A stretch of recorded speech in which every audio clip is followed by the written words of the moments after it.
नमस्कार। News and Chaupal Punjab Kesari digital का एक स्पेशल शो और जिसमें हम मेहमानों को बुलाते हैं, मंत्रियों को बुलाते हैं, नेताओं को बुलाते हैं, अफसरान को बुलाते हैं और उनसे पूछते हैं उनकी ज़िंदगी किस तरह से शुरू हुई, उनकी ज़िंदगी के किस्से और उनसे जुड़े हुए तमाम मुद्दे। आज हमारे बीच में वो शख्स मौजूद हैं जिनकी राजनीति का सफ़र 80 के दशक में 1980 के अंदर शुरू हुआ चुनावी राजनीति का, और उससे पहले भी वो छात्र संघ की राजनीति में रहे हैं, लगातार सक्रिय रहे हैं। 2023 का वो साल है जब उनको एक बड़ा ओहदा मिला है। ऐसा नहीं है कि इससे पहले उनको ओहदे नहीं मिले, लेकिन जिसको मुकम्मल उनकी जो जगह है, जिसका हम जिक्र लगातार कर सकते हैं, उनके अनुभव को देखते हुए, उनके तजुर्बे को देखते हुए, वो मुकाम हासिल उन्होंने देर से किया। ये कहा जाता है पब्लिक डोमेन में कि उनका जो राजनीति का जो सफ़र है वो लगातार चलता रहा और बड़े ओहदेदार हैं उनको अपने करीब रखते रहे, उनके साथ वो लगातार चलते रहे, और नेपथ्य से अचानक जिस रूप में वो सामने आए हैं इस चुनावी साल के अंदर, वो शख्सियत हमारे बीच में मौजूद हैं। बहुत बहुत स्वागत कीजिए न्यूज़ रूम चौपाल के अंदर राजेंद्र राठौड़ हमारे साथ हैं। बहुत बहुत धन्यवाद।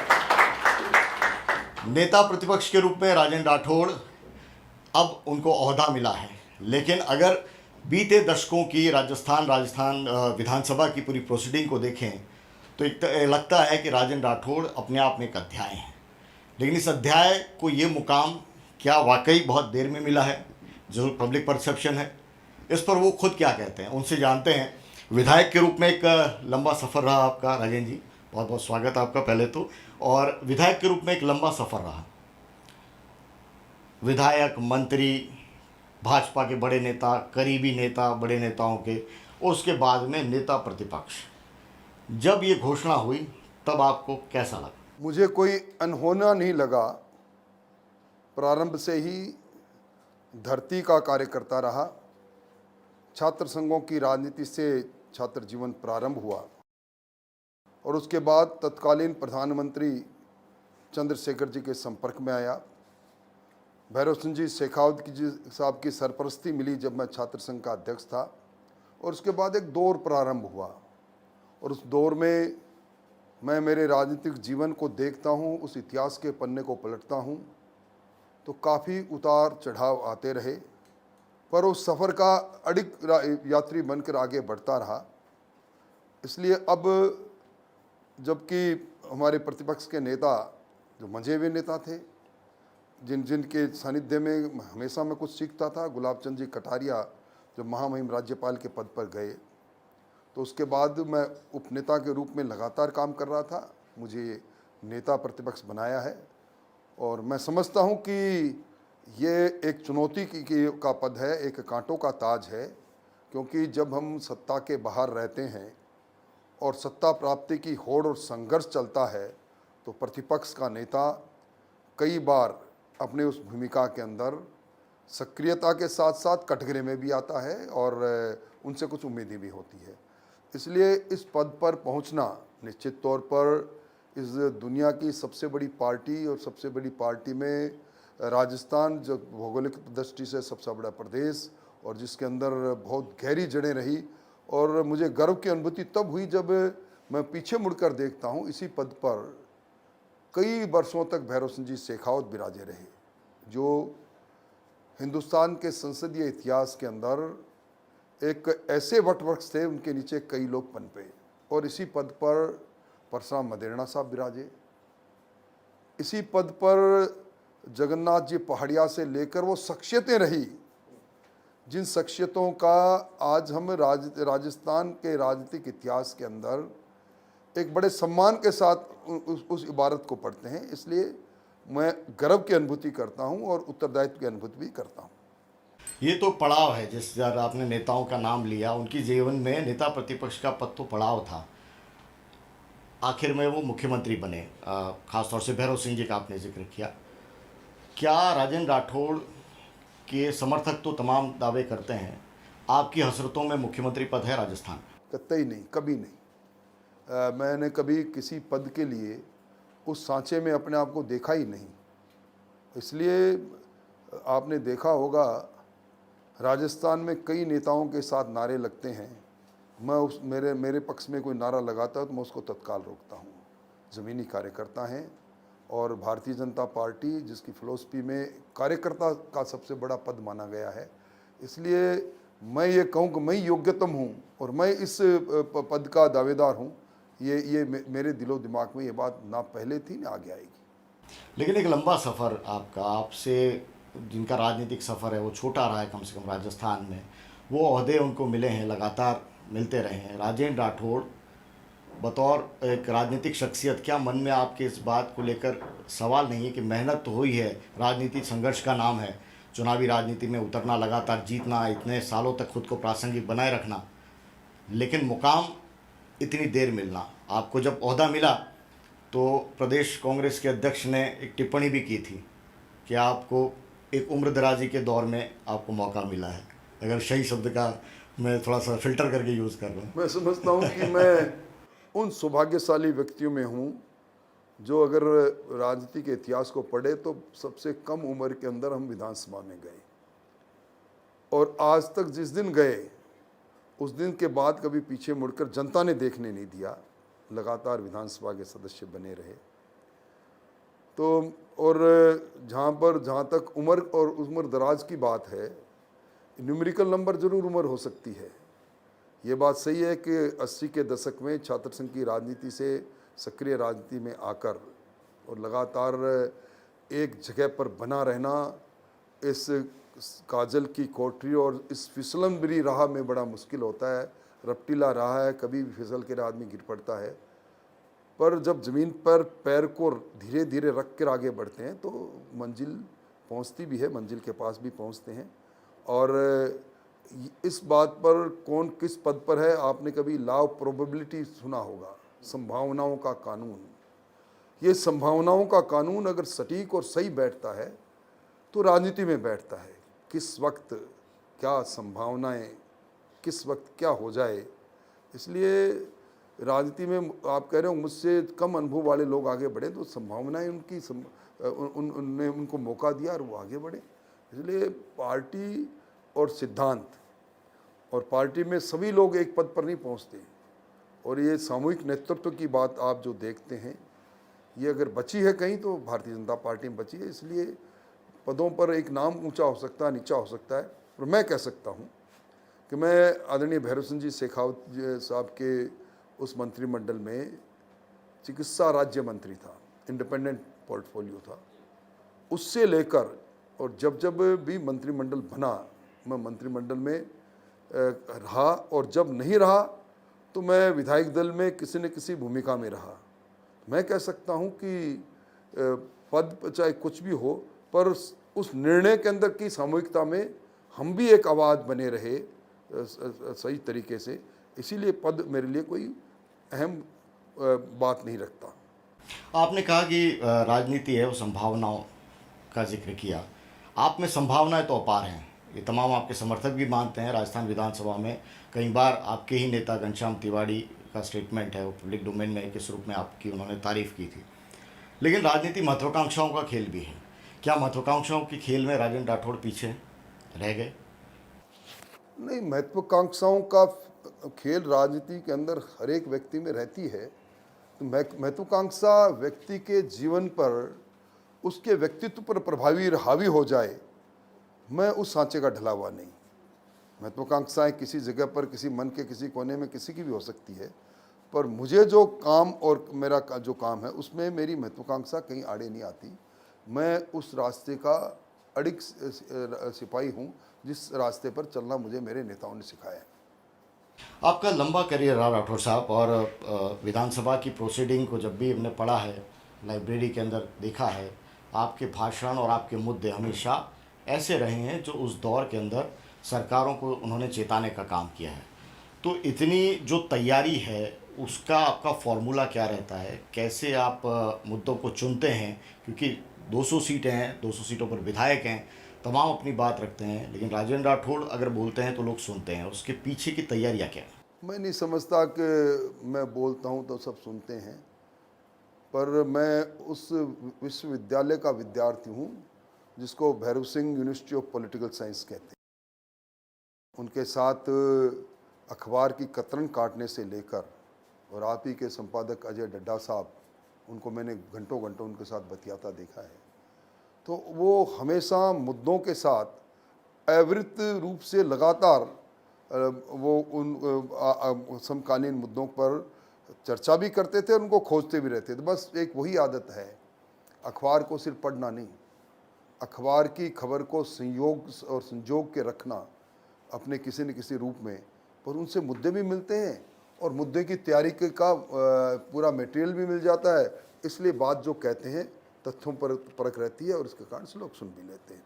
एक लगातार आदत रही है, चाहे कुछ भी हो जाए, एक उपन्यास भी साथ में रखता हूँ तो अखबार भी साथ में रखता हूँ। सुबह के चाय जब अखबार पुकारती है तो शाम को शयन कक्ष में वो उपन्यास जिसको मैं पढ़ता हूँ उसकी 4 पेज पढ़ लेता हूँ। तो पढ़ने लिखने की आदत रही, इसके कारण से मुद्दे और मुद्दों के साथ जिंदा भी रहा।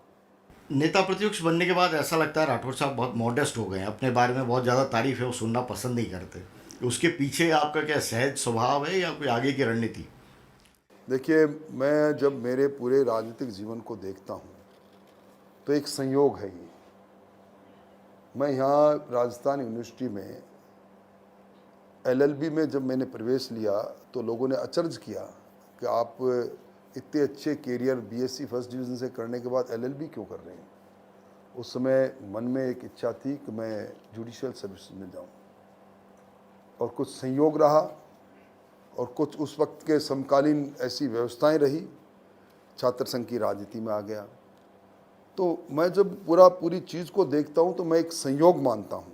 कभी मेरे जैसे व्यक्ति को मेरे परिवार में मुझसे पहले किसी ने राजनीति की नहीं, इसलिए संयोग से जहाँ हैं, जिस रूप में हैं, मैं समझता हूँ विधाता की कृपा रही कि उन्होंने एक रास्ता दिया। और अगर आप मुझसे कुछ बात करेंगे तो शायद वो भी समय था जब लोगों ने कहा था कि अब इस आदमी का राजनीतिक कैरियर तबाह हो गया। मैं उस पर आऊँगा बिल्कुल, आपके तमाम ये पॉलिटिकल सफ़र की बात होगी। और जो आपने छात्र संघ राजनीति की बात की, हमारे साथ बहुत सारे युवा हैं और उनके अपने दिलचस्प सवाल हैं, उनसे भी आपसे रूबरू करवाऊँगा। लेकिन आपकी राजनीतिक सफ़र में 2 बड़े घटनाक्रम जिसमें कानूनी दांव-पेच आए, पहला तो सती मामला और दूसरा ये जो मामला हुआ आपका दारिया एनकाउंटर वाला। दोनों पर प्रोसीडिंग जो भी चली हैं, अदालतों के अंदर जो कार्रवाई चली है, जो फैसले आए हैं, वो तो सबने सुना है। राजेंद्र राठौड़ का स्टेटमेंट भी सुना है जो पब्लिक डोमेन में कहा। बट जब सती वाला जो मामला हुआ, उस वक्त के घटनाक्रम को लेकर आप आज जो तमाम व्यूअर देख रहे हैं और उसमें आपकी भूमिका को लेकर जो सवाल उठते हैं राजनीतिक गलियारों में, क्या आप कहना चाहेंगे? देखिए, मैं ये कह सकता हूँ कि कई बार कई मुद्दे व्यक्ति को खींच कर ले जाते हैं। दिवराला सती कांड के अंदर एट्रोसिटी के खिलाफ लड़ाई थी, भैरव सिंह जी शेखावत साथ गए थे और वो मंजर देखा हमने, सती जहाँ अंत्येष्टि हुई उसके चारों तरफ तलवारों के उस घेरे के अंदर लोग लगातार जय जयकार कर रहे थे। उस एट्रोसिटी, उस अन्याय में जिसमें पूरे गांव को लोगों की गिरफ्तारी हुई थी, उसके विरुद्ध में बात करते करते कब उस सती ग्लोरिफिकेशन का मामला हमारे पर बन गया मालूम नहीं पड़ा। और उसके बाद इस पूरे मामले के अंदर अगर जब उस राह पर चल रहे थे तब सबसे पहले जिन्होंने कहा कि अब इसमें आगे बढ़ोगे तो ग्लोरिफिकेशन के मामले में फंसोगे, हमारा कोई सती प्रथा के पक्ष में कोई भी समझदार आदमी नहीं हो सकता, नहीं कि कल्पना की जा सकती। उस समय जिस समय ये प्रथाएं थी उस समय व्यवस्थाएं दूसरी थी, आज वो व्यवस्थाएं हो भी नहीं सकती। पर एक भैरव सिंह जी शेखावत जैसे व्यक्ति के ने उस समय भी, उस दौर में भी मार्ग प्रदर्शक के रूप में हमें एक राह दिखाई, जिस राह से निकलकर हमने कहा कि हम सती प्रथा के पक्ष में नहीं, पर जो अन्याय हुआ है इस सती की घटना के बाद, उस अन्याय के खिलाफ सरकार से लड़ रहे हैं। दारिया एनकाउंटर मामला जिस रूप में सामने आया था, 51 दिन जिंदगी के क्या अनुभव? 57 दिन और मैं समझता हूँ कि ये पहला मामला होगा जिस मामले में किसी सेशन कोर्ट ने सीबीआई की चार्जशीट हो और 302 की कॉन्स्पिरेंसी का मामला हो और उसके बाद आरोप मुक्त करें, सिर्फ इस बात पर कि मैं उस समय के एडीजी AK जैन से जब ये इनकाउंटर हुआ उससे 4 दिन पहले बात कर रहा हूँ, इनकाउंटर के दूसरे तीसरे दिन बात कर रहा हूँ। और इस पूरे मामले के अंदर जब एजेंसी के भूमिका को देखता हूँ तो मन सिहरक भी उठता है और मन ये भी सवाल करता है कि जब इस प्रकार की भूमिका जांच एजेंसी को तो होगा क्या। और यही कारण रहा कि उस मामले के अंदर, और मैं अब कह सकता हूँ कि मैंने मेरे जीवन में उस दारा सिंह का जिसका इनकाउंटर रहा कभी उसकी शक्ल नहीं देखी, मैं जानता नहीं कौन था, कैसा था, क्या था, पर एक कुक्ड स्टोरी ऐसी बनी, लोगों ने कुछ इस प्रकार के एफिडेविट्स मेरे राजनीतिक विरोधियों ने तैयार किए कि आखिर उसकी गिरफ्त में आया और कानूनी लड़ाई इसमें बिल्कुल निर्दोष और बेदाग निकला। और मैं ये भी आपको बता दूं, उसमें भी एक बड़ी घटना हुई। मैं जेल में था, मैंने LLB कर रखी थी, कोई काम नहीं था जेल में मैंने अध्ययन चालू किया और इस पूरे केस को पढ़ा। और जब मेरे पक्ष में दलील देने के लिए इस दुनिया के इस देश के नामचीन वकील भी आए, पर मैंने जब एक दिन कहा कि मैं अब कुछ अपनी बात कहना चाहता हूँ तो मेरे परिवार के लोग और मेरे दोस्त तन के खड़े हो गए। और मेरे उस समय के मित्र और मेरे ज़िंदगी के सबसे अच्छे मित्र डॉक्टर दिगंबर सिंह मेरे से जेल में मिलने के बाद ये कह के उठा कि अगर तू कल बहस करेगा तो ज़िंदगी में तेरे से मैं बात नहीं करूँगा। मैंने बहस की, खुद बहस की। मुझे जो डाइट्स पर जज बैठे थे उन्होंने कहा mister Rathore how many time you want to take. मैंने कहा जस्ट मेरे लिए आधा घंटा। और मैंने 2 दिन बहस की और उस बहस का परिणाम रहा और कुछ और परिणाम रहा कि मैं उसमें डिस्चार्ज हुआ। तो मैं समझता हूँ कि कई बार इस प्रकार के मुकाम ज़िंदगी में आते हैं, पर उसके बाद जब ये मामला हुआ, मैं जिस विधानसभा से विधायक हूँ वो उस विधानसभा को जाटलैंड की विधानसभा कहा जाता है। और वो मैं जहाँ से हूँ वहाँ 50 और 60 हज़ार के बीच में अल्पसंख्यक वोट है और 40 और 45 हज़ार के बीच में जिसको हम कहते हैं किसान और जाट मतदाता है। 40 और 45 हज़ार जितने ही हमारे जो अनुसूचित जाति के भाई हैं। और उसके बाद ही इसमें मेरे बरी होने के बाद चुनाव आया। तथाकथित लोगों ने एक ध्येय बनाया, पूरे राजस्थान के लोग पहुँचे कि इस बार राठौड़ विधानसभा में नहीं। तमाम वो बातें कही, पर पब्लिक परसेप्शन में उनकी एक बात लोगों ने नहीं मानी। और वो उसमें भी मैं शायद कितने 24,000 25,000 वोटों से जीता, मुझे एग्जैक्ट मामला ध्यान नहीं। पर जनप्रतिनिधि एक ऐसा आईना है जिसमें जनता उसके अक्स को देखती रहती है। कई बार नए राजनीतिज्ञ लोग ये भूल जाते हैं कि उनके चाल चलने के तरीके से लेकर, व्यवहार से लेकर और उनके लगातार बदलती गाड़ियों तक लोगों की निगाह रहती है। पर मेरे इलाके के लोगों ने कभी महसूस नहीं किया और इसी कारण से मैं फिर वहाँ जीता। 57 दिन जेल। वैसे तो छात्र संघ राजनीति में कई बार आंदोलन के अंदर ऐसा मौके बने होंगे यकीनन कि पुलिस की गिरफ्त में आए होंगे, पुलिस के साथ में आपका वास्ता पड़ा होगा, लेकिन 57 दिन एक क्रिमिनल ऑफेंस के अंदर आरोपी के रूप में रहना, क्या वो दिन उस फ्लैशबैक में जा सकते हैं? तमाम व्यूअर जानना चाहेंगे कि राजेंद्र राठौड़ ने उस 57 दिन कैसे देखिए, बिताए। उस मानसिक संताप को कोई जो गुजरता है वो जानता है। और सीबीआई की चार्जशीट हो और 302 का मामला हो, ये दोनों चीज़ें अगर इस हरे भरे वृक्ष पर लिख दो तो वही सूख जाता है। पर उन दिनों में अपने आप को कोशिश की संभालने की।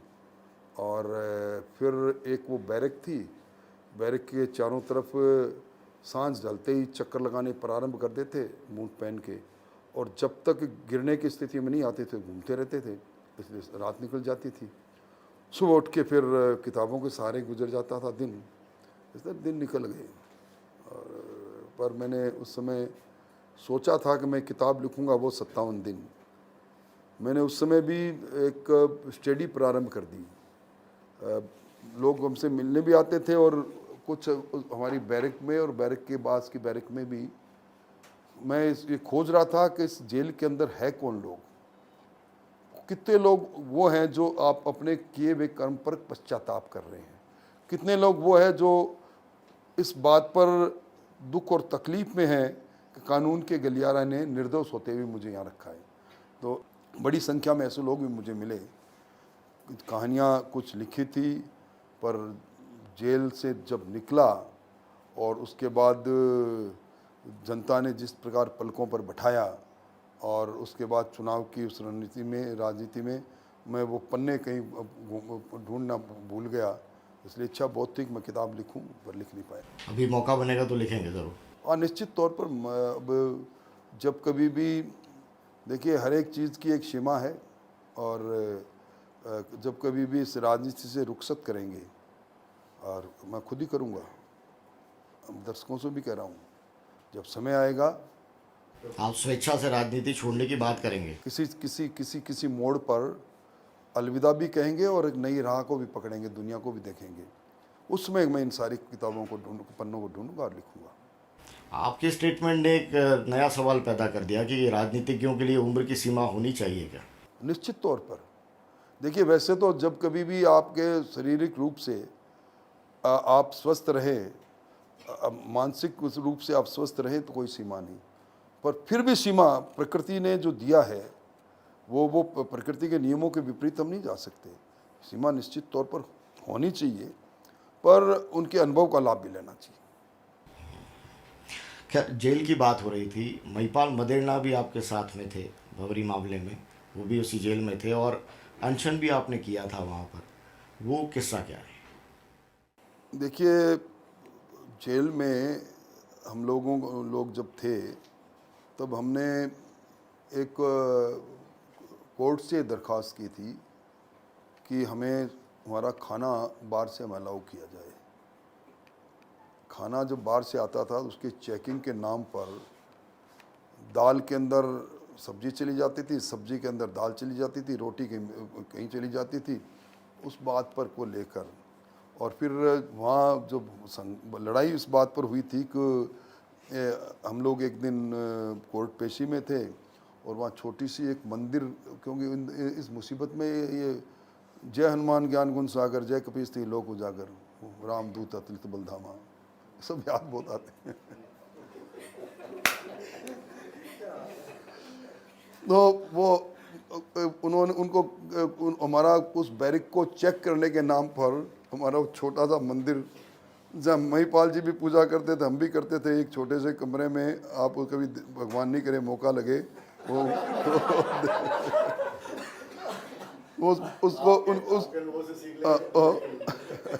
उसको बिखेर दिया, तब हमारे अंदर का वो मन जाग उठा। ये देव जिसको हम देव पूजा करते वहाँ का अपमान, तो उस पर फिर चलता रहता था। पर मैं समझता हूँ कि मैं किस मूड में क्या बात कह गया, मैं वैसा हूँ नहीं भाई जैसा आप सोच रहे हो। पर मैं समझता हूँ कि जब बात की जाए और चर्चा की जाए तो मैं उस आडंबर में विश्वास नहीं करता। देखिए, अब यहीं आप मुझे बैठाकर मुझसे सवाल दागते और मैं वुडन फेस लेकर उन सवालों का उसी तरह जवाब देता, तो उसमें आपको वो अच्छा नहीं लगता। जब मन खुलता है तो मन की मन से बात होनी चाहिए। तो मैंने मन की कुछ बातें कह दी आपको। इसका दर्शकों इसको आप किस अंदाज में लेंगे मुझे मालूम नहीं, पर हर व्यक्ति, हर शख्सियत के बीच में छुपा हुआ एक दूसरा शख्सियत है। उस शख्सियत को लोग बहुत से छुपाना चाहते हैं, छुपा भी लेते हैं, पर वो लंबे समय तक छुपता नहीं। कई इस प्रकार के मौके आते हैं जीवन के अंदर, जिस मौके पर, जिस हॉट सीट पर मैं बैठा हूँ, तो इसलिए मैं भी छुपा नहीं पाया। इसलिए जो एक चेहरे पर कई चेहरे लगा लेते हैं लोग, तो वही बात है, मैं दूसरा चेहरा कभी लगाया नहीं, इसलिए मेरा एक ही चेहरा है। राठौर साहब, जब आपने करीबियों की बात कही तो डॉक्टर दिगंबर सिंह का आपने जिक्र किया। बहुत अच्छे दोस्त थे, विधानसभा में हमने देखा कई बार विधानसभा से बाहर पार्टी मुख्यालय में, पार्टी मुख्यालय से बाहर भी कई कार्यक्रमों में, ऐसा लगता है कि बिल्कुल ऐसी निजी पार्टी मुख्यालय में नहीं, पार्टी मुख्यालय के बाद भी पार्टी में। और देखिए तो भाई, आप सब लोग सुन रहे हैं, ज़िंदगी में कुछ भी मिल सकता है पर यार नहीं मिलता, दोस्त नहीं मिलता। दोस्ती के नाम पर हम समय निकालने के लिए कुछ लोगों के समूह के साथ बैठते हैं, उसमें असली दोस्त का चेहरा मिलता नहीं। दिगंबर का जाना और मेरे कई चीज़ों से मैं अभी अपने आप को खुल नहीं पाता। वो कंधा भी नहीं है, वो जहाँ पर सर टेक कर कुछ कह दें यार कुछ कहना है, तो यार होता है। उसका जाना मेरे लिए बड़ा तकलीफ़दायक रहा। और अगर मेरे संघर्ष के दिनों में जो सबसे नज़दीकी से लोग रहे, उसमें दिगंबर सिंह जी, सांवरलाल जी, सुभाष महरिया जी, सब लोग एक ही बात कर रहे थे। सबको पता था कि उनका दोस्त निर्दोष है, इसलिए चट्टान की तरह खड़े रहे। पर चलो, दिगंबर की बात फिर किसी मौके पर करेंगे। वो याद आता है तो थोड़ा मन में थोड़ा सा हो जाता है। वो हमारी महफिल की जान थी और दिगंबर के गाने का बड़ा शौक़ था।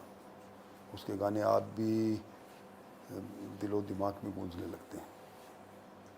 मैं और पॉलिटिकल सवाल करना चाहता था, लेकिन माहौल थोड़ा सा, आपने पुरानी यादों का जिस रूप में पिटारा खोला है, तो मुझे लगता है कि उन्हीं यादों के गलियारों में आपको थोड़ा सा ले आया जाए, थोड़ा सा माहौल लाइटर है वो भी बनाया जाए। राजनीतिक सवाल तो होंगे। हमारे साथ अजय गड्ढा जी भी मौजूद हैं और रघुआदित्य जी भी हैं, लेकिन राहुल से शुरुआत करते हैं। राहुल, साथ संग राजनीति को लेकर आप सवाल कुछ करना चाह रहे थे। सर, राजस्थान यूनिवर्सिटी से आपने अपनी राजनीतिक करियर का शुरुआत करा, अध्यक्ष रहे आप। अभी भी वो चुनावी दौर राजस्थान यूनिवर्सिटी में अभी भी चल रहा है। तो उस वक्त जो राजस्थान यूनिवर्सिटी का जो माहौल हुआ करता था, जो दौर था चुनावी दौर, और इस वक्त आप जो देखते हैं, इनके बीच में फ़र्क क्या लगता है आपको? क्या कुछ डिफरेंस आ गया तब में और अब में? देखिए, जब मैं उस दशक को देखता हूँ तो कैंपस और परिसर जिंदा था, खेल का मैदान जिंदा था, एनआरसी की कैंटीन जिंदा थी और ह्यूमैनिटेरियन ब्लॉक जिंदा था। आज मैं एक सन्नाटा उनमें देखता हूँ। उस समय इशू बेस्ड पॉलिटिक्स थी, छात्रों की राजनीति थी। उस राजनीति के अंदर दूसरों की दखलंदाजी नहीं थी। मुझे याद आ रहा है, जब मैं छात्र संघ का चुनाव लड़ रहा था तो मेरे पास जीप के नाम पर एक ऐसी जीप थी। मेरे सी स्कीम के मेरे मित्र हैं, बहुत बरसों हो गया, आपने याद दिला दिया। तो डीके नाम था उनका। तो उनके भाई साहब की जीप थी, पेट्रोल की जीप थी। जीप ले आए, जीप में सीट नहीं थी, जीप के ब्रेक नहीं लगते थे, जीप खुली, जीप में लद के बैठते थे। फिर जब ये रुकना होता था, 3 आदमी कूद के पीछे डाला पकड़ते थे रोकने के लिए, 1 आदमी आगे, 2 आदमी आगे, तब जीप रुकती थी। आज आप देखो ना किस प्रकार का माहौल है। हमारे यहाँ जब हम थे तो मोटरसाइकिलें यदा कदा गूंजती थी, और आज हर कोई स्वयं भी छात्र नेता है। पहले छात्र नेता का भी लोग आया करते थे कि इस बार हम इसको चुनाव लड़ाना चाहेंगे, और वो कहता था या नहीं मैं नहीं लड़ूंगा। और अब तो मैं देख रहा हूँ कि बड़ी बड़ी गाड़ियाँ, 1 करोड़ 1.5 करोड़ की गाड़ियों के पीछे युवा नेता भी अपना पोस्टर लगा के युवा नेता भी बन जाते हैं, छात्र नेता भी बन जाते हैं। उस समय छात्र संघों की भूमिकाएं अहम हुआ करती थी कि वो दशक था जब बाबू जयप्रकाश नारायण के उस समग्र क्रांति की बातें भी गूंजा करती थी। आपातकाल का दौर भी उस समय था। तो वो समय और इस समय में दिन रात का अंतर है। उस समय विद्यार्थियों के अंदर आपस का सामंजस्य था, और विद्यार्थी आपस में किसी बात पर उलझ सकते थे, पर विद्यार्थियों से दूसरा कोई उलझ जाए, कॉलेज की बात हुआ करती थी। मेडिकल कॉलेज का कैंपस से झगड़ा तो कैंपस पूरा एक, चाहे उसमें सब हो। तो इस तरह की बातें थी। वो दौर गुजर गया। और मैं समझता हूँ कि मैं खुद भी छात्र संघ की राजनीति से जब सक्रिय राजनीति में आया तो मैं खुद इसके लिए प्रेरित नहीं हूँ, मुझे प्रेरित किया गया। कि अब एक छात्र संघों की राजनीति से सक्रिय राजनीति का ये इतना इतिहास रहा, ये लोग रहे, तुम भी आओ। तो भाई तो आपको भी लोग मनाने के लिए पहुंचे थे कि भाई हमारी तरफ से अब आप खड़े होइए राजस्थान यूनिवर्सिटी में? नहीं था, हमारे एक ग्रुप था जिस ग्रुप के लोगों ने तय किया था, बहुत पहले तय कर लिया। मैं छात्र सीनेटर बना, छात्र सीनेटर बनने के बाद में छात्र संघ का अध्यक्ष रहा, और उस समय आपके प्रबंध संपादक अजय डड्डा जी बड़े खूबसूरत हुआ करते थे, ये भी वहाँ घुमा करते सर अजय डड्डा जी अभी भी बहुत खूबसूरत इंसान है। थे। उस समय इनकी अदा दूसरी थी, जी। मैं बताऊंगा। अच्छा। जरूर। अच्छा सर, आपके करियर की शुरुआत की बात करें, जब आप राजनीति में आए, जब आपका दौर शुरू हुआ, आपके पिताजी आरएस अफसर थे, तो एक मिडिल क्लास फैमिली क्या होती है ना, अपने बच्चे को भी उसी लेवल पे सोचती है। अपने एक पिताजी जो होता है वो सोचता है हम इस लेवल पे हैं, हमारा बच्चा हमसे आगे जाए, मेरे कुछ अच्छा पिताजी करे। बहुत नाराज थे। हाँ बिल्कुल, मेरा सवाल यही था। तो आपके लिए और सफर शुरुआत करना कितना आसान रहा या मुश्किल रहा? मैंने बताया नहीं कि मैं छात्र संघ का अध्यक्ष बन गया। अच्छा। मेरे पिताजी को उस समय डीआईजी थे बीकानेर में, भागीरथ जी बिश्नोई, वो मिल गए किसी फंक्शन में। उन्होंने कहा कि ये लड़का आपका है क्या? उन्होंने कहा तो ये तो यूनिवर्सिटी का प्रेसिडेंट बन गया। तो मेरे पिताजी का यूनिवर्सिटी के प्रेसिडेंट तो बदमाश बनते हैं, मेरा लड़का तो बदमाश नहीं है, कब बन गया वो। तो कम सुन का टेलीग्राम आया और उसके बाद बुला लिया गया। उसके बाद में तत्कालीन मुख्यमंत्री भैरव सिंह जी शेखावत और कल्याण सिंह जी कालवी, इनको मैंने कहा साहब घूमर भी करवाना है, ये भी करवाना है, मेरे पिता को मनाओ किसी तरह। तो इसी तरह करके वो बिल्कुल। एक सर, पब्लिक डोमेन में ना एक बात है कि बहुत सालों से आप सुबह की चाय और दिन का खाना अकेले नहीं खाते। तो इसके पीछे क्या वजह है? देखिए, जब छात्र संघ का अध्यक्ष था तब यूनिवर्सिटी गेट पर बब्बू की थड़ी में चाय बड़ी अच्छी बना करती थी, वहाँ पिया करते थे मुड्डों पर बैठ के। तो उसी समय पूरे राजस्थान में ये था कि ये 6 बजे है तो 7:30 बजे वहाँ मिलेगा, और वही एक आदत बन गई। ये बात सही है कि चूरू में भी मेरे उठने से पहले मेरे को चाहने वाले मेरे मिलते हैं, और शाम को भी उन लोगों के साथ ही डिनर होता है, और सुबह की चाय भी उनके साथ ही होती है। बस कभी ऐसा मौका मिलता कम है, पर कभी सप्ताह में एक आधा दिन अकेले दोपहर में भोजन कर लें तो कर लें, पर वो कोई ख़ास बात नहीं। जीवन की दिनचर्याएँ हैं, अपने आप को ढालने का तरीका है, और अटपटानी अच्छा लगता है उसमें। जब कभी भी बाहर चले जाते हैं, विदेश भी चले जाते हैं और चले जाते हैं, और चाय अकेले जब पीते हैं तो यूँ लगता है न जाने क्या कमी रहेगी। तो ये बातें हैं। सर, जब आप राजनीति में उतरे, आपका दूसरी तरफ पैरेलली आपका परिवार भी बसा, बच्चे हुए, तो उस समय आप उनको उतना वक्त दे पाए जितना एक फैमिली को देना चाहिए? नहीं दे पाए। इसीलिए मैं अब जितना बेटे से प्यार नहीं कर पाया, उससे ज़्यादा पोते से प्यार करता हूँ। पोता सर वैसे भी दादा के बहुत करीब होता है। और अभी भी वो चारों तरफ मेरे ही घूमता है। रौनक हमारे साथ में है, हमारे सहयोगी। रौनक फिटनेस फ्रीक है सर, इनकी फिजिक आप देखिए। सो मेरा सवाल भी जुड़ा हुआ उसी से ही है कि आपका पूरा दिन शेड्यूल बिजी रहता है, सुबह की फिटनेस, और आपके ये भी कही जाता है कि पॉलिटिक्स के अंदर काफ़ी कुछ नेता है, उनमें आपकी गिनती भी की जाती है कि आप काफ़ी हैंडसम भी है। तो अपनी लुकिंग को एक प्रॉपर मेंटेन रखना और अपनी फिटिंग प्रॉपर रखना कैसे रख पाते हैं आप? देखिए, खंडर बता रहे हैं कि इमारत बुलंद। अब हम खंडर की ओर हैं, पर यह है कि ये खंडर भी अब भी सुबह अगर कहीं बाहर हूँ और वो कोई मेरे को सुविधा नहीं मिले तो दूसरी बात है, पैर में जूते आते हैं, और एक बार ट्रेडमिल पर ऊपर चढ़ी लेते हैं, और उसके बाद 26-27 मिनट चलते हैं।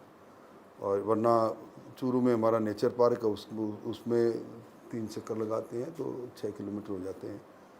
तो एक आदत में शुमार हो गया, तो वो कोई अटपटा नहीं लगता कि ये अपने लिए कर रहे हैं। एक मशीनी ज़िंदगी के अंदर एक ये भी इंदराज हो गया कि अपने शरीर को सुबह सुबह ज़्यादा नहीं तो आधा घंटा रोज़ मैं तो बरसों से दे रहा हूँ।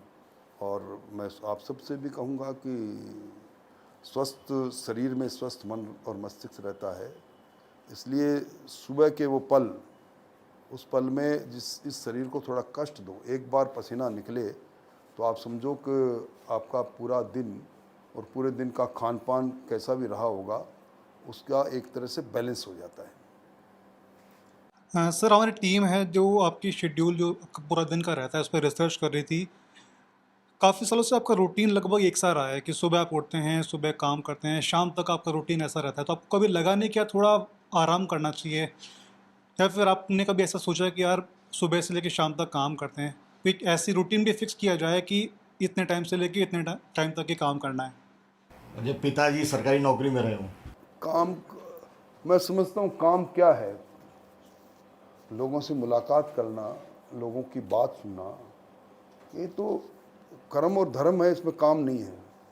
और मुझे नहीं लगता कि मैं दोपहर में कभी सोया हूँगा, और कभी सोने की कोशिश भी की तो नींद ने घेरा नहीं।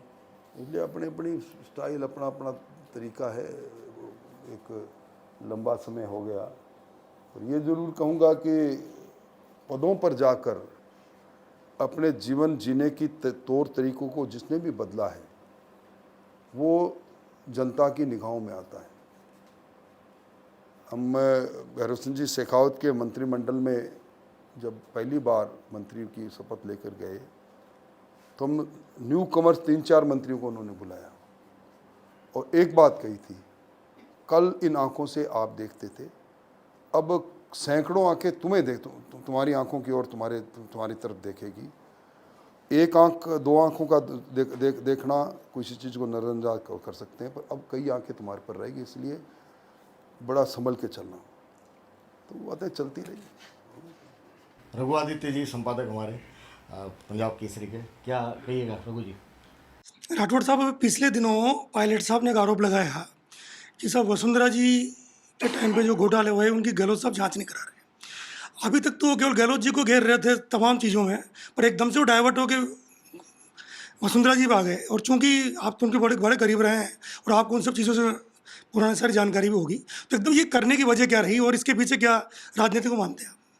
आपने वो बात सुनी होगी, कहीं पे निगाहें कहीं पे निशाना। देखिए, अगर पायलट साहब 18 महीने तक इस प्रदेश के उप मुख्यमंत्री रहे और इन 5 बजट जो सरकार ने पेश किए, इन 5 बजट में वो इसके सदस्य भी रहे। हम जब चुने हुए लोग हैं, हमें एक मंच मिलता है जिसमें कही गई बातें पूरी दुनिया सुनती है। एक बार भी क्यों नहीं बोले? किसने मना किया उनको? वो कह रहे हैं कि वसुंधरा जी के कार्यकाल में घोटाला हुआ और उसकी जांच होनी चाहिए, तो उनके पास क्या कोई ऐसा आरोप पत्र है या कोई उन्होंने ऐसा पत्र दिया किसी को? मैं ये आरोप लगा रहा हूँ, इस माइंस संख्या इतने में ये इतने क्षेत्रफल की माइंस गलत अलॉट होगी, ये हो गया, फेक तौर पर, और दूसरे का कंधा इस्तेमाल करें।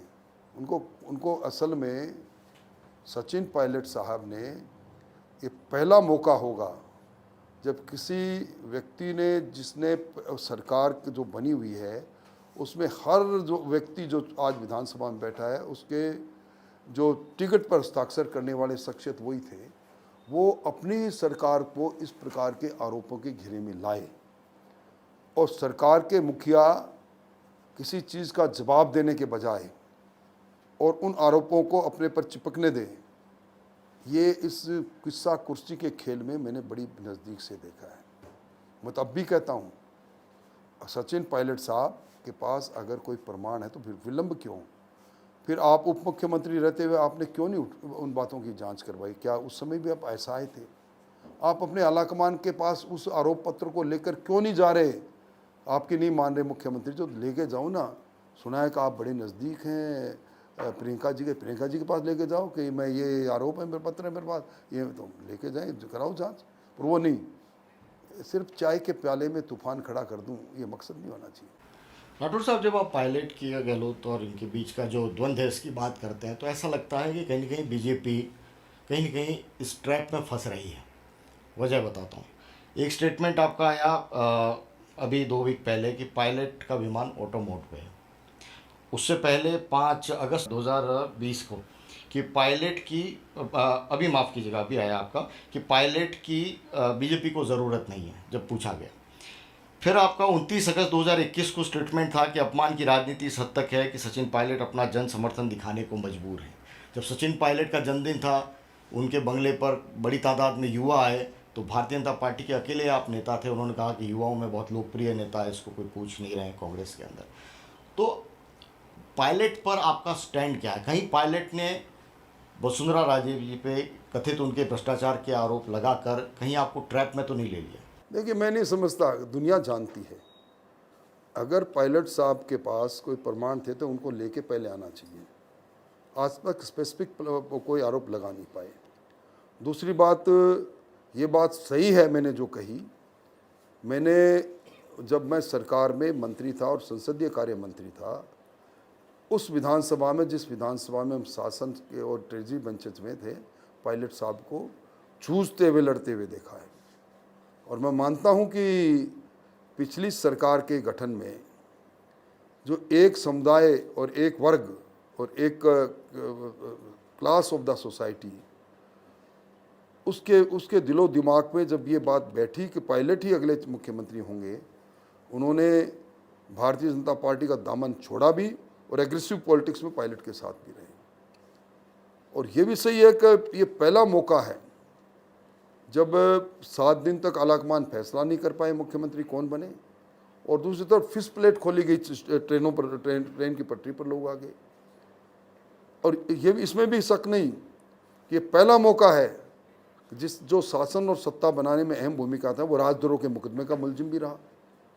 और इसमें भी शक नहीं कि ये पहला मौका है कि जिस सरकारी मुख्य सचेतक जी ने 3 मुकदमे एसीबी में, 1 मुकदमा एसओजी में दर्ज किया, नामजद दर्ज किया, और हॉर्स ट्रेडिंग और पैसों के लेन देन का मामला दर्ज किया, उसमें एफआईआर दी गई तो गृह मंत्री के रूप में मुख्यमंत्री जी ने की सहमति से दी गई। और इसमें भी शक नहीं कि जब सारी बातें खुद ये कह रहे हैं कि नहीं, हमारे यहाँ कोई लेन देन नहीं हुआ, हमारा कोई व्यक्ति आरोपी नहीं है, और अब कह रहे हैं कि आरोपी है। तो ये इस प्रकार की राजनीति, और राजनीति में बदलता हुआ जब फिजा होता है तो निश्चित तौर पर किसी का प्लेन उड़ता है तो ऑटो मोड में उड़ता है। और आज 11 तारीख को बड़ा फैसला होगा, ये फिजा में बात तैरी, और 11 तारीख को कुछ नहीं हुआ। आज अगर उन्होंने, पायलट साहब से मेरा ही सवाल है कि उन्होंने कुछ मुद्दों को लेकर, बुनियादी बातों को लेकर जन संघर्ष यात्रा प्रारंभ की थी, क्या वो मुद्दे समाप्त हो गए? क्या आरपीएससी भंग होगी? क्या बाबूलाल कटारा ने जिस सब इंस्पेक्टर की परीक्षा का वो कन्वीनर था, उसका रिजल्ट निकल के लोग वो सितारे लगाएंगे 2-2 अपने कंधों पर, उसमें पूरी बात होगी? क्या उनकी वो बात के वो रीट के किरदार आखिरी कहाँ है? वो बातें आज अनुत्तरित सवाल है। इसलिए कई बातें हैं इस कांग्रेस की राजनीति पर इतनी रोचक है। मैं आप ही को कहूँगा, डड्डा साहब कहूँगा, एक उपन्यास लिखोगे ना तो बहुत सेल होगी, बहुत पढ़ेंगे। इसमें उतार है, चढ़ाव है, रोमांच है, संघर्ष है, प्यार है और नफरत है। एक फिल्म के लिए पटकथा में क्या होना चाहिए? इसमें हीरो और विलेन भी है, हीरो भी यही है और विलेन भी यही है। इसमें मुस्कुराते हुए फोटोओं में दोनों की तस्वीरें भी मिलेगी, तो एक दूसरे को गद्दार, नक्कारा और नालायक कहने वाली बात नहीं। इससे आप उपन्यास लिखो। इसमें आरपीएससी को लेकर सवाल है। मेरा सवाल, आप क्योंकि कानून के भी जानकार हैं, एलएलबी भी की हुई है, विधायी कामकाज आपसे बेहतर राजस्थान के अंदर बहुत गिने चुने लोग हैं जो जानते हैं, आरपीएससी को भंग करना ये मांग पॉपुलर डिमांड है, सचिन पायलट ने उठाई है, मुख्यमंत्री ने कहा कि ऐसा हो नहीं सकता। मैं नेता प्रतिपक्ष से पूछ रहा हूँ कि क्या वाकई ऐसा हो सकता है, प्रावधान है, और क्या करना चाहिए सरकार? देखिए, 2 मौके हैं। पिछली बार जब अशोक गहलोत शासन में थे तो हबीब खां, उनको इन्होंने आरपीएससी का चेयरमैन बनाया था, और उसके बाद जब हम आए तो उनको त्यागपत्र देना पड़ा, मुकदमा फेस भी करना पड़ा।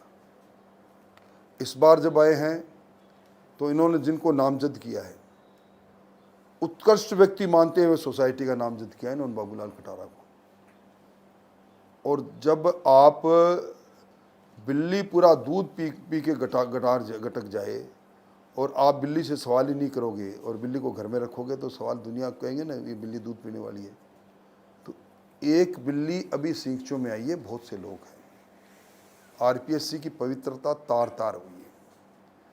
राजस्थान में बच्चा तैयारी करता है, कोचिंग करता है, पढ़ाई करता है, और उसके दिलो दिमाग में जब ये आ जाता है कि नहीं ये प्रश्न पत्र लीक हो गया। आज मैं पूछना चाहता हूँ कि क्या रसूखदारों के बच्चों में एकाएक मेधावी बन गए? वो एक ही परिवार में 3-3 4-4 RS एकाएक कैसे हो गए?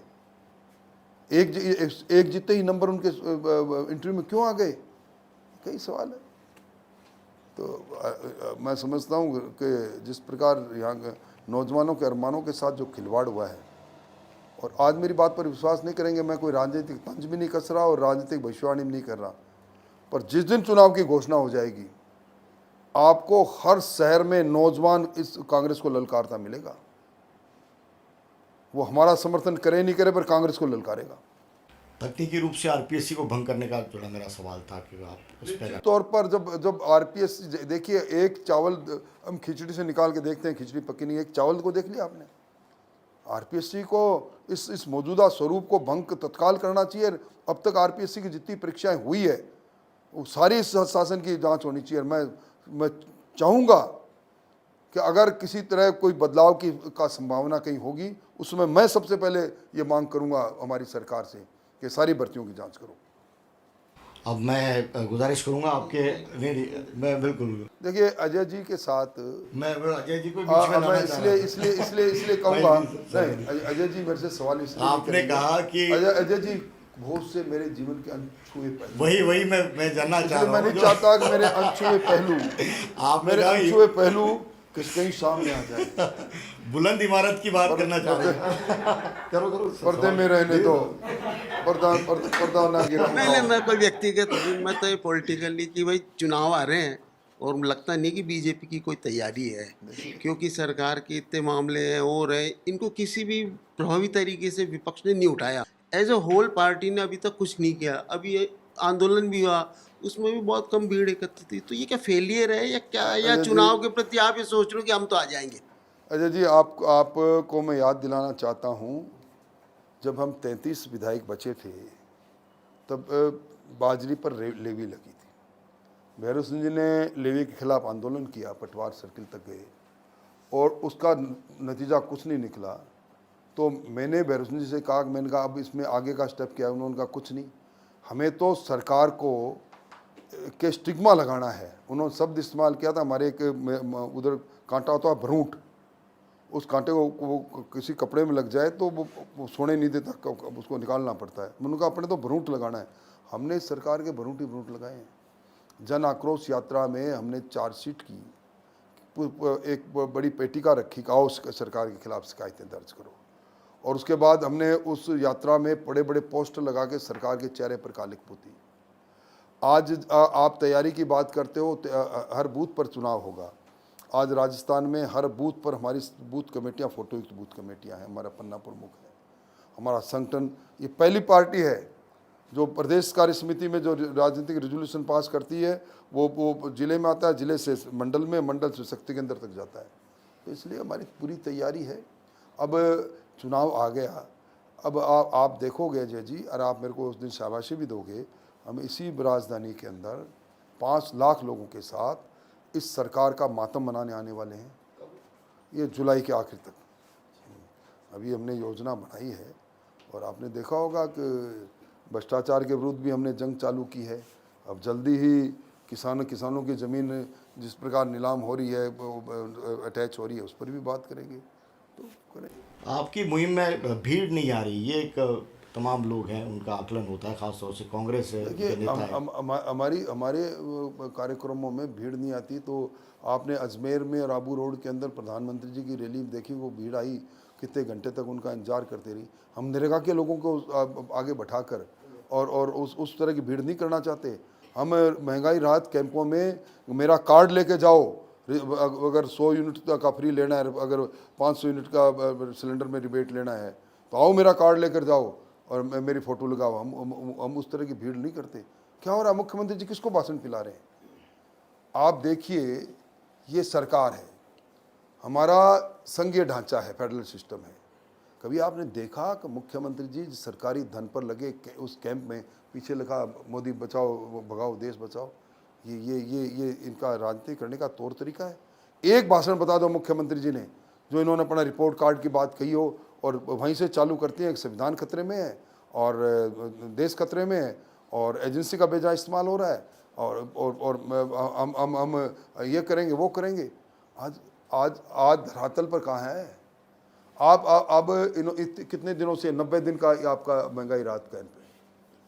इन्होंने महंगाई राहत कैंप में अब कल मैं विज्ञापन देख रहा था जिसमें इनके मंत्री एक मंत्री बोले हैं, बहना मैं तो अन्नपूर्णा की किट लिया, तू भी लिया। कहाँ है अन्नपूर्णा किट? टेंडर तक नहीं हुई। एक सिलेंडर में रिबेट में पैसा गया किसी के खाते में? आज विधवा पेंशन और वृद्धावस्था पेंशन और विकलांग पेंशन 500 रुपये थी, हम सत्ता में आए हमने 750 की बीजेपी में क्या रजिस्ट्रेशन कराया हमने? क्या आप उसमें ऐड कर रहे हो कुछ भी? आप जो रह गए वंचित रह गए या उसकी क्राइटेरिया में रिलैक्सेशन कर रहे हो? जो कर रहे हो वही लोग जिनका पीपीओ बना हुआ है उनको बुलाकर आप उस वृद्ध व्यक्ति का खैरात बांट रहे हो, भीख बांट रहे हो। इसलिए ये बातें राजस्थान के स्वाभिमानी लोग हैं। मैं आज कह रहा हूँ, जिम्मेवारी से कह रहा हूँ, ये अकाल राहत कैंप, महंगाई राहत कैंप इस सरकार के लिए इसके ताबूत में कील होगी। है पता लगेगा, समय आएगा तो। नहीं, एक बताया था, ये अभी ओपीएस की घोषणा की है चीफ मिनिस्टर ने, तो बीजेपी का क्या स्टैंड रहेगा? क्या इसका सपोर्ट करेगी या खिलाफ करेगी? हमने कभी ओपीएस का विरोध नहीं किया। आप समर्थन करेंगे? मैंने तो ये कहा कि न्यू पेंशन स्कीम की बुनियाद रखने वाला कोई व्यक्ति है तो अशोक गहलोत है। पीएफआरडीए का ट्रस्ट बना, उसमें हस्ताक्षर वित्त मंत्री के रूप में इनके हैं और अब ये ओल्ड पेंशन स्कीम लेकर आए, इनको तैयारी से लेकर आनी चाहिए थी। वो एक्ट पीएफआरडीए एक्ट 2013 वो इनके समय में पार्लियामेंट ने पारित किया और इन्होंने स्वीकार किया और अब ये इनको पता था कि वो पैसा 42,000 करोड़ रुपये मिलेगा नहीं। इन्होंने क्यों वादा कर दिया कि जीपीएफ के अंदर ये सारा पैसा आएगा? मैं दर्शकों को कहना चाहता हूँ, न्यू पेंशन स्कीम के अंदर जो पैसा कंट्रीब्यूशन में जा रहा था राजंश और कर्मचारियों का, उसमें उसको अधिकार दिया था कि वो 25% पैसा किसी भी समय में कोई भी समय में अपनी राशि जो जमा उसमें निकाल सकता है। 50% पैसा वो रिटायरमेंट से पहले ले सकता है। ये इस फंड के अंदर इनका रूल्स में था, वो इन्होंने सब बंद कर दिया। इन्होंने कहा कि हम जीपीएफ में यही सुविधा थी, इन्होंने कहा जीपीएफ में पैसा लेकर आएंगे। जीपीएफ में 1 रुपये आया नहीं, कंसोलिडेटेड फंड से डाले ना उसमें पैसा ये। इसलिए हम आएंगे तो इस ओल्ड पेंशन स्कीम को और बेहतर करेंगे, कर्मचारियों को सारी वो सुविधा देंगे जो कालांतर में कर्मचारियों को मिलती रही थी, जीपीएफ की सुविधा और दूसरी सुविधा। हम आरजीएचएस के में नाम की सुविधा नहीं देंगे कि दवाइयों को गायब नहीं करेंगे। इसलिए ये तो ढकोसले हैं। आप देख लेना ये सारी बातें। अब धीरे धीरे कर्मचारी क्यों हड़ताल कर रहा है? कंट्रेक्चुअल नियम इन्होंने बनाए, क्या किया? क्यों कर्मचारी हड़ताल पर चला गया? क्या वकल्ला कमेटी का?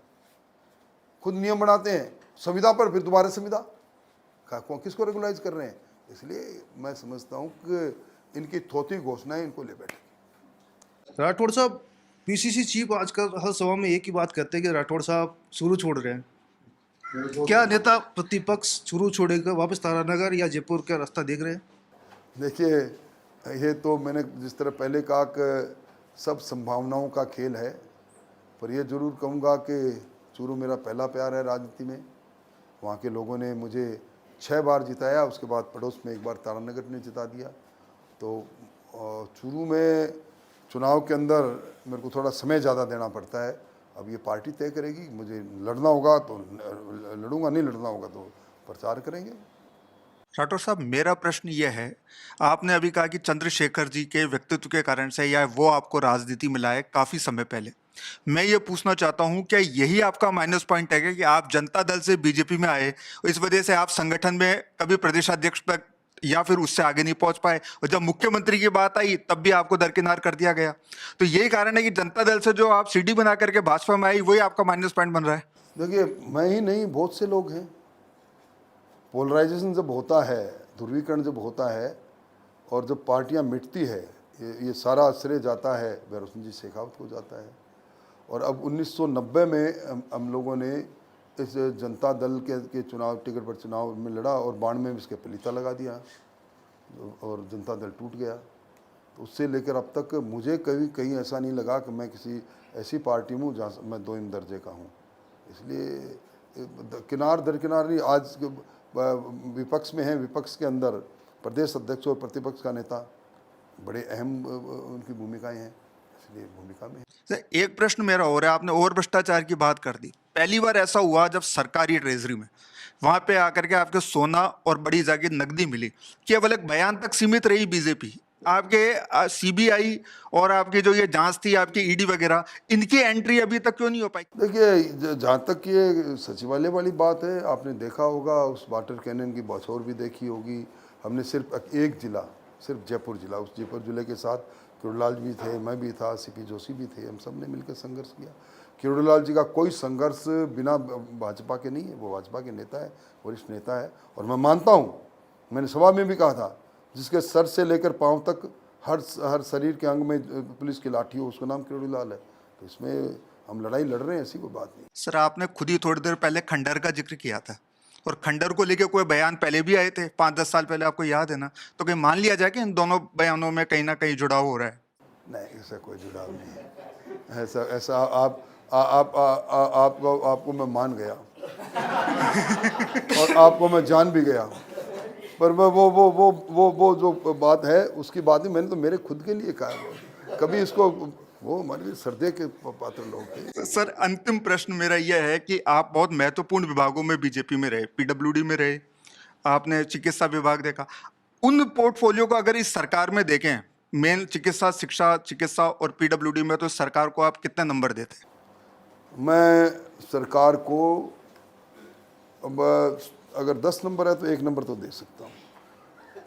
देखिए, आज चिकित्सा की राइट टू हेल्थ की इन्होंने बात की, सबसे पहले मैंने उसका विरोध किया और उनको कहा कि आप जब तक मौजूदा इंफ्रास्ट्रक्चर को ठीक नहीं करोगे, फैकल्टी हमारे पास है नहीं, मेडिकल कॉलेज खोल दें, राइट दे दें कि आप कहीं भी इलाज कराओ, उससे आप सारी व्यवस्थाएं आप देख रहे हैं, चरमराई हुई व्यवस्थाएं आज हमारी चिकित्सा स्वास्थ्य। बीच में तो आपके मित्र ने ही संभाला है पोर्टफोलियो चिकित्सा।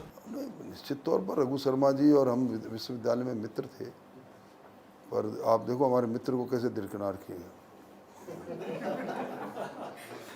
सर, मेरा सवाल है कि जातिगत जनगणना की मांग चल रही है, सभी वर्ग हैं जो अपनी मांग कर रहे हैं कि हमारा आरक्षण बढ़ाया जाए, वो शक्ति प्रदर्शन भी कर रहे हैं और आंदोलन में भी भरतपुर में अपने को देखने को मिला हमारी समाज। इसको मैं दुर्भाग्य मानता हूं, हमारा लोकतंत्र परिपक्व होता चला गया और जाति के आधार पर विभाजन, ध्रुवीकरण ज़्यादा होता चला गया।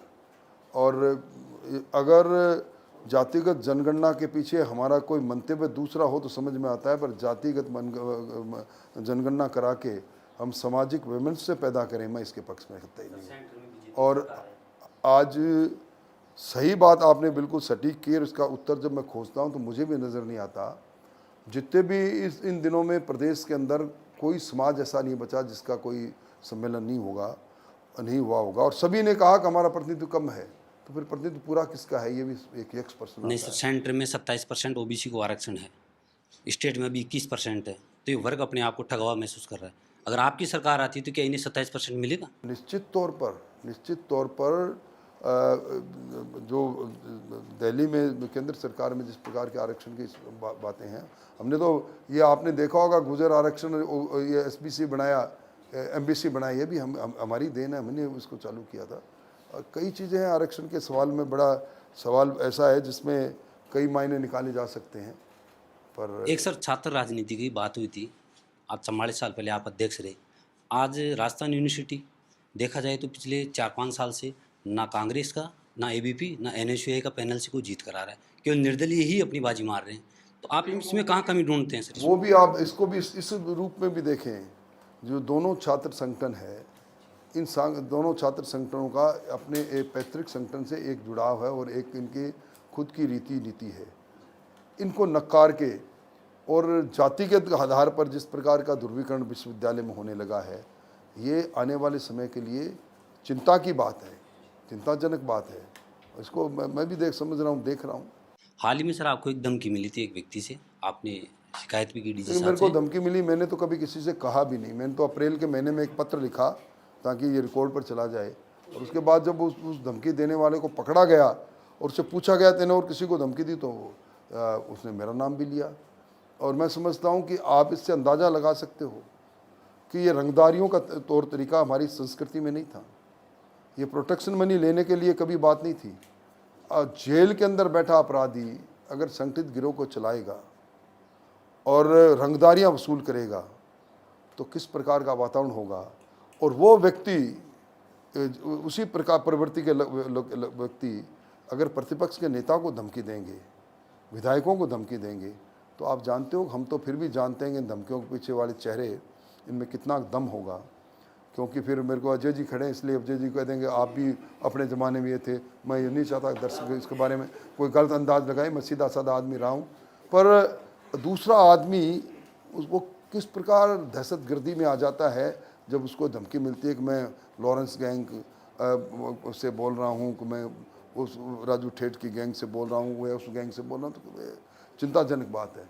सर, राजस्थान के युवा बेरोजगार की ओर से एक सवाल करना चाहूँगी। आपने हाल ही में कहा कि आरपीएससी के वर्तमान स्वरूप को भंग कर दिया जाए और तमाम भर्तियों की जांच की जाए, तमाम परीक्षाओं की जांच होती है, उसके बाद पेपर रद्द कर दिया जाता है। वो युवा क्या करे जो आंखों में हजारों सपने लिए अपने घर से दूर रहकर सालों से मेहनत कर रहा है? आपने बड़ा सटीक और ऐसा सवाल कर दिया जिस सवाल का उत्तर देने के से पहले हर एक आदमी सोचता है कि ऐसा क्यों। और मैं समझता हूँ कि जब परीक्षा की पवित्रता समाप्त होती है, प्रतियोगिता पर प्रश्न चिन्ह लगता है, तो दिल टूटते हैं। मंदिरपुरा का कन्हैयालाल पारिक का वो पत्र, सुसाइड नोट, जब मैं पढ़ता हूँ, जिसके पिताजी अनाज मंडी के अंदर अनाज की बोरियां उतारा और चढ़ाया करते थे, वो लिखता है कि पिताजी मैं अब आपको फेस नहीं कर पाऊँगा, एक बार फिर परीक्षा रद्द हो गई। ये सवाल है। और इसके अंदर एक सभी सर्वदलीय बैठक होकर और कोई ना कोई मैकेनिज्म इस प्रकार का होना चाहिए कि ये इस प्रकार के प्रश्न दोबारा नहीं आए समाज के सामने और हताश नौजवान परेशान और हैरान होकर आत्महत्या नहीं करे। इसको राजनीति के उस दायरे से निकल कर सोचना चाहिए कि ये क्यों है, क्या है और क्यों होने लगा है। आम आदमी के तौर पर राजेंद्र राठौड़ की ओर से क्या कुछ व्यवस्था इस पूरे मामले पर लगाम लगाने के लिए होनी चाहिए? देखिए, मेरी मान्यता है कि हमारी परीक्षा प्रणाली में जो कमियां आ गई, खामियां आ गई, जो दोष आ गया, उसके लिए एक विशेषज्ञों की समिति बनकर सबसे पहले उन दोषों को देखें और उसमें आगे नहीं बढ़ें। हमें इसको पूरे को रूपांतरित करना पड़ेगा। आज की इस परीक्षा प्रणाली के अंदर कोई ना कोई तरीके से प्रश्न पत्र के बारे में सही या भ्रामक कोई बात आए, उससे वो अछूते नहीं रह सकते हम। राजस्थान में 2023 का चुनाव है। सबसे बड़ा मुद्दा राजस्थान में, पूरे राजस्थान में ईआरसीपी को लेके चल रहा है। तो इसको किस रूप में देखना चाह रहे हैं और कैसे लेके जाएंगे चुनाव के बीच में? देखिए, ईआरसीपी के लिए कभी मुख्यमंत्री जी गंभीर थे ही नहीं। ईआरसीपी में जो सबसे बड़ा सवाल खड़ा हुआ वो वाटर डिपेंडेबिलिटी का हुआ। आज तक 16 राष्ट्रीय परियोजना बनी, हर परियोजना में 75% वाटर डिपेंडेबिलिटी पर बनी। इसमें कोई शक नहीं कि वेब कोर्स ने ईआरसीपी को डिजाइन किया था, हमारे समय में किया था। उस समय तत्कालीन मुख्यमंत्री से लेकर और अब जो सबसे बड़ा ऑब्जेक्शन किया, तो जब गुजरात के अंदर मुख्यमंत्री जी थे, अशोक जी के मित्र कमलनाथ जी, उन्होंने कहा कि भाई अगर आप 50% वाटर डिपेंडेबिलिटी पर करेंगे तो ये योजना गुजरात के हितों के प्रतिकूल में होगी। हमारी सर्वदलीय बैठक में मैंने मुख्यमंत्री जी को कहा था, इसमें ईआरसीपी को लागू आप भी करना चाहते हैं और हम भी करना चाहते हैं। इसमें तकनीकी रूप से जिस बात पर हमारा जो सीडब्ल्यूसी विरोध कर रहा है, उस पर उन बिंदुओं के लिए आप एक हाई पावर कमेटी बनाओ। किसी भी कीमत पर आज तक जो राष्ट्रीय परियोजना जिस पर नहीं बनी, उस पर कैसे बनेगी? उसके रूपांतरित रूप से प्रधानमंत्री जी जब दौसा में उन्होंने एक योजना घोषणा की थी, उसमें हमें 90% पैसा भी मिलता और उस योजना के अंदर कोई लंबा चौड़ा आमूलचूल परिवर्तन नहीं था। और उस पर मुख्यमंत्री जी बात करना नहीं चाहते। सिर्फ वोट की फसल काटने के लिए ईआरसीपी का इस्तेमाल करना चाहती है सरकार, जिसमें कामयाब नहीं होगी। सर, आपके पूरे राजनीतिक करियर में ऐसा कोई आदमी जो आपके सामने सबसे ज़्यादा दिक्कत बन के खड़ा हुआ हो? मुझे मेरे सामने, खुद के सामने अपने आप को प्रतिद्वंदी मानता हूँ। मेरे में ही कमियाँ बहुत सी रह जाती है, पर चुनाव के अंदर तो एक बार मेरे पुराने दोस्त असकली टाक से मेरा मुकाबला हुआ था, हमारा कड़ा मुकाबला था, अच्छा मुकाबला था। और वैसे इस बार मैं सबसे कम मार्जिन से जीता हूँ अब तक मेरे करियर में। इसलिए सबसे बड़ी चुनौती किसी व्यक्ति से नहीं, वोटों के ध्रुवीकरण में जहाँ व्यक्ति गौण और पार्टी गौण हो जाती है और धर्म और जाति सामने आ जाती है, तो वो चुनौती सबसे बड़ी लगती है और उसको उससे पार पाना भी बड़ा मुश्किल हो जाता है, वो ज़रूर दिक्कत देती है। अजय डड्डा जी, क्योंकि आपके पुराने साथी हैं, जिस रूप में पूरा दौर आपके साथ में पत्रकारिता का आपने किया है, आपने राजनीति का किया है, एक आखिरी सवाल मैं ज़रूर चाहूँगा कि आपसे कंक्लूजन हो कोई ऐसा सवाल जो पुराने दौर का। सर वो राज की बात अगर कुछ है चलिए इनकी तरफ से मैं सवाल कर देता हूँ। मैं अब समझता हूँ अब सवाल का दौर अपने कितना ही करें, पर अजय डड्डा जी के लिए मैं कहता हूँ, जहाँ आज तुम हो कल कोई और था, ये भी एक दौर है, वो भी एक दौर था। तो हम दौर के साथी हैं। आप सब दर्शकों बहुत बहुत धन्यवाद, फिर मुलाकात होगी, फिर मिलेंगे। तो हमारे साथ में राजेंद्र राठौड़ नेता प्रतिपक्ष मौजूद थे न्यूज़ रूम चौपाल के अंदर। अगली बार भी जो नेता आप पसंद करेंगे, जिनका नाम आप कमेंट बॉक्स में लिखेंगे, उन नेता को हम यहाँ बुलाएंगे, उनसे बात करेंगे, उनके दिल की बात, जनता के मुद्दों की बात बेबाक तरीके से पंजाब केसरी राजस्थान पर लगातार होती रहेगी। मुझे दीजिए इजाज़त, नमस्कार।